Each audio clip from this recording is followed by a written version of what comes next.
ક્યાં હે મારી પતંગ? હજી તો રાત લગી જગાવવાની છે. જરૂર હે. ઊંધિયું અત્યારે અમે મંગાવી લીધું છે એટલે ભજીયા હોય ને એટલે હું સ્પેશિયલ તળાવું ગમે આમ એને એવું બહુ ભાવે છે મારી લાડકી દીકરી છે. કેમ છો મિત્રો? મજામાં? મારા આજના વ્લોગમાં તમારા બધાનું હાર્દિક સ્વાગત કરું છું. હેપી ઉત્તરાયણ બધાને ફેમિલી. જો આપણે નાહી ધોઈને મસ્ત ફ્રેશ થઈ ગયા છે અને હવે જવાનું છે પતંગ ચગાવવા. ફેમિલી હવે આપણે છે ને ધાબે જવાનું છે પતંગ ચગાવવા. તો હાલો હવે આપણે પતંગ ચગાવવાની છે. બધી તૈયારી કાલે જ કરેલી હતી. નાહી ધોઈને મસ્ત ફ્રેશ થઈ ગયા. હવે આપણે ચગાવવાનું છે પતંગ. આ બધો ઢગલો અહીંયા જ લઈને બેઠા અને હવે આપણે પતંગ ચગાવવાની છે. પતંગ ચગાવી આપણે પતંગ ચગાવવા. પતંગ જો આટલો બધો ઢગલો લઈને છે બેઠા છે. હવે અત્યારે આજ આખો દિવસ પતંગને ઉડાડવાની છે ફેમિલી.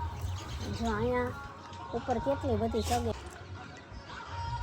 છો દેખાય છે. ચગે આમ ચગે અહીંયા અને મારી અડધી પતંગો છે ને મારે જાળવવામાં બધી ખવાઈ ગઈ. ફેમિલી 4-5 ચગે બધી ખવાઈ ગઈ આ જાળવામાં. કેટલી બધી ઉડે કટા લાગે ને બધી બાજુ તો ભાગે. હવે આપણે છે ને પતંગ ચગાવી.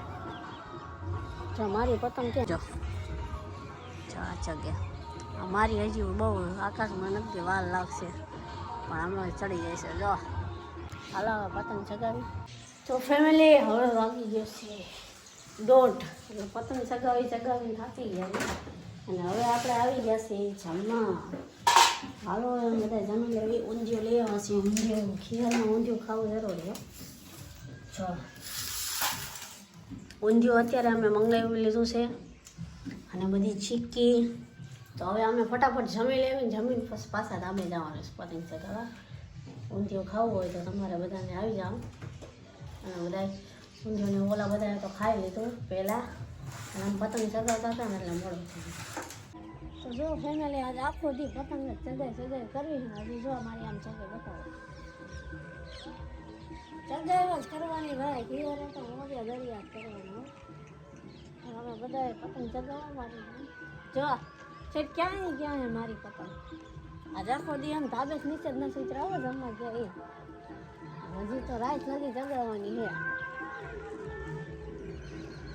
તો સમજો ફેમિલી આજ તો પતંગ ચગાવીને ફૂલ થાકી ગયા છે. જો હવે તમે બેઠા ચગાવું છો તોય આપણી પતંગ ચગે એવો બાકી છે. ચગી જો કેવી ચગે ચગાવવાની જ છે. રાત લગી ચગાવવાની આજકાલ ભલે થાકી રહો. હા પતંગ ચગાવવાની મજા આવે.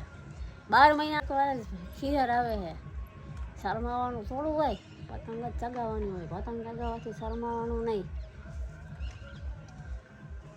રોજ ક્યાં આપણે ચગાવવાની છે કે જો ચગે ને એકદમ સ્થિર. આવી ગયા હે બા ગામમાં ગયા હતા મેથી ને એવું બધું લેવાય કે અત્યારે સાંજે છે ને ભજીયા બનાવવા છે. જો બધું લઈને વ્યવહાર છે અને હારે ફેમિલી નાસ્તો. કેમ કે બપોરે પતંગ ચગાવવા હતું થઈને છે ને બહુ ખાધું નહોતું. આપણે હવે પાછી ભૂખ લાગી ગઈ ને એટલે બાને ભાગ લેવા મોકલા હતા. અને જો સ્થિર એકદમ ચગે છે. હવે ધાબે નાસ્તો કરવાનો. તો ફેમિલી પતંગ ચગાવીને હવે હા થાક્યા અને હવે અત્યારે વાગી ગયા છે 6 ને આજે રસોઈ બનાવવાની છે ભજીયા. બાબા રસોઈ બનાવવાની છે. બપોરે ઊંધિયું ને એવું બધું ખાધું હતું એટલે હવે સાંજે તો અત્યારે છે ને થાકી ગયા એ. બ્લોગમાં એન્ડ સુધી બન્યા રહીશો. બ્લોગ જોવાની મજા આવશે. હવે ભજીયા બનાવવાની તૈયારી કરી આપણે. હવે અત્યારે વાગી ગયા છે 7 અને આવી ગયા રસોડામાં. બા બનાવે છે ભજીયા. કાબા બપોરે ઊંધિયું ખાધું છે મકર સંક્રાંત છે ને એટલે બપોરે ઊંધિયાનો ને એવો રિવાજ હોય. અત્યારે આપણે થોડા મેથીના ને એવા તીખા ભજીયા બનાવીને એટલે ટેસ્ટી મજા આવે આપણને કાજના. હા એવો પ્રોગ્રામ કરવાનો. જો અત્યારે આમ જો બાએ મેથી તાજી આ બધું કુટેલું આ નાખવાનું છે. બધી મેથી વીણી લીધી. બધું મસાલો ડુંગળી આ બધું નાખવાનું. અને હજી જો આ બટેકાની પતરી બનાવવાની છે ને મારે હજી આમાં છે ને હજી થોડીક ચિપ્સ પાડવાની છે. એમ તેલમાં તળીને ખાવાની. મસ્ત લાગે મસાલો નાખવાનો. પતરીના ભજીયા, ડુંગળીના ભજીયા, મેથીના ભજીયા, મરચાંના ભજીયા અને બટાકાના ભજીયા. 3-4 જાતના ભજીયા બનાવવાના છે. 7 વાગ્યા છે. 8 વાગ્યામાં બની જાય. 8 વાગ્યા લગી તો બની જાય ને ભજીયા. કેટલી વાર લાગશે? એનો આવે એટલે ચાલુ થઈ જાય. એનો નાખવો પડે ને આમાં. તો બા બનાવશે બેસ્ટ ભજીયા. ભજીયા જોજો આમ તમે ખાતા રહી જાઓ. જુઓ છે ને આ ડોયો પણ બા કારીગર હો ભજીયાના. આ મને તો બહુ આવડે. બટેટા વડા બહુ મસ્તીના બનાવે. હમણાં તો આપણે બટેકા વડા નથી બનાવ્યા. હા એ બધી કરી પ્રોગ્રામ. બટેકા વડા બનાવવા. એ તો બહુ ટેસ્ટી થાય. તો હવે હું છે ને આની પાછી બીજી પતરી પાડી દઉં એટલે આની ચિપ્સ તળવાની છે. તળવાની બરાબર. ખાવા પછી ધીમે ધીમે બા કામ ચાલુ કરે. ખીચડી મૂકી દીધી હા ચડવા આવી. તો નકરા ભજીયામાં કોકને ન ભાવે. હા એટલે થોડી ખીચડી ને બધું સાઈડમાં હોય ને. જો મારી ચિપ્સ તળાઈ ગઈ છે. તો આંબળામાં છે ને મસાલો નાખી દેવાનો. નાખીને કમ્પ્લીટ કરી નાખી. જોરદાર. પછી મને છે ને આ ચિપ્સ બહુ ભાવે છે. એ ટેસ્ટી લાગે. એટલે ભજીયા હોય ને એટલે આ હું સ્પેશિયલ તળાવું કેમ કે આમ એને એવું બહુ ભાવે છે. પ્રિય છે. એ એવી જ છે બધું એવું બહુ ખાતી હોય. વેફરનું. બરાબર ને બા? હા તમે ભજીયા બનાવો એટલે હું બનાવી એટલે તમારે ચિપ્સ બનાવવી પડે કે? બનાવવી જ પડે. મારી લાડકી દીકરી છે બહુ લાડ કરે લ્યો નાની માં આગળ. તો હવે જો મારી ચિપ્સ અહીંયા તૈયાર થઈ ગઈ છે. સુપર જોઈ શકો છો. આ ખાવાની મજા જ ફૂલ આવે. તીખી હો. તીખી હોય. તો ખાવી હોય તો તમે આવી જાઓ. ગરમા ગરમ અમે તો જો હમણાં ખાઈશું. ખાઈશું બરાબર. અને ભજીયા આપણી ખાઈશું. મસાલાવાળી ચિપ્સ તૈયાર છે અને અહીંયા બા ગરમા ગરમ પતરીના પણ ભજીયા પાડે. પેલા નીલમના બનશે પતરીમાં પછી અમારે બને. બધી વાતમાં પેલા નીલમ હોય લ્યો અમારે આ મોરને હોય. અમે વળી એમ કહે કે લાડકી બહુ રાખી છે ને એટલે બહુ લાડ કરે નીલમને. ભજીયા જો પેલા ચિપ્સ મારી તળવાની અને બટેકા અને આ ભજીયા છે ને જો પેલા આ બટેકાના ભજીયા તે પેલા મારા જ બનાવવાના. પછી કેમ કે હું મેથીના ભજીયા નથી ખાતી અને આ ડુંગળીના મરચાંને એવા મને ન ભાવે. મને આ ચિપ્સ ભાવે અને આ પતરી ભાવે. કાબા એનું અમારે પેલા બનાવવું. અને બટેકા વડા મને કેટલા ભાવે? હા એ તો બહુ વધારે ભાવે. હા બનાવવા શું ને થોડા બટેકા વડા જો મને રોજ આપો ને રોજ હું રોજ બટેકા વડા ખાવ. મને એટલા બટેકા વડા ભાવે. મજા જ આવે ને બટેકા બાકી આ મેથીના ને એવા તો મને બહુ ખાતી ખાતી મારે. આવતા નથી. એટલે પેલો ઓર્ડર આપણો જ હોય બાપા હે હા હમણાં એને દેવાનું બરાબર. પતરી. એટલે પેલા જો બાએ મારી માટે ગરમા ગરમ પતરીના તળી દીધા છે હા પછી અને અમારે અહીંયા ચિપ્સ બનાવી નાખી છે. હવે એનું બધું પૂરું પછી અમારું જંગલ ચાલુ.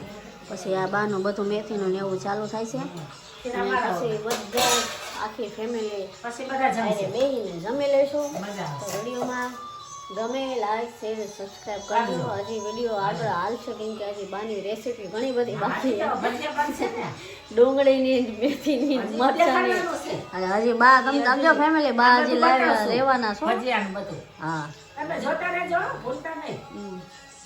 જો મજા આવશે જો ટેસ્ટી. જો કેવા ગરમા ગરમ ઉતરે ને. તો કેવા ગોટા છે મસ્ત. આ પતરીના છે. હજી ઓલા તો હજી ટેસ્ટી હવે બનશે મસ્તીના. હાલો તો તમારે બનાવી નાખો ત્યાં લગી હું હા. મારી ચિપ્સ બધી મિક્સ કરી નાખું. બધું કરી નાખ. જો હવે આ છે ને મેથી મરચા અને લસણ ને કોથમરી ને આમાં ઘણું બધું આદુ ને પડે અને હવે આ ભજીયા તમે ખાવ ને એટલે જો તમને મસ્ત tasty ગરમા જ ગરમ લાગે. મેથીના ભજીયા. આમાં ઘણી આઈટમ પડે 8-10 આઈટમ અને બાય વળો એટલે તમે ખાવ ને એટલે આમ તમને આહુડ આવી જાય પણ એવા સરસ લાગે કે એની વાત જ જાય. બા ભજીયાના કારીગર. સ્પેશિયલ કારીગર છે. મને બહુ આવડે. તમારે બનાવે તો મને બોલાવજો તમારે ઘરે ટેસ્ટી બનાવી દો. ભજીયાવાળા બા. હા નામ જ ભજીયા. હાલો ભાઈ તમને સાફત ખરા. તો હવે આજનો વિડીયો અહીંયા જ પૂરો કરવાનો છે. વિડીયો ગમે તો લાઈક શેર ચેનલને સબસ્ક્રાઈબ કરી દેજો. કાલે મળીએ એક નવા વ્લોગ સાથે. ત્યાં લગીમાં બધાને બાય. બરાબર ને? મને આવડતું નથી ભાઈ એટલે તમારે સમજી જવાનું. સબસ્ક્રાઈબ લાઈક કરજો.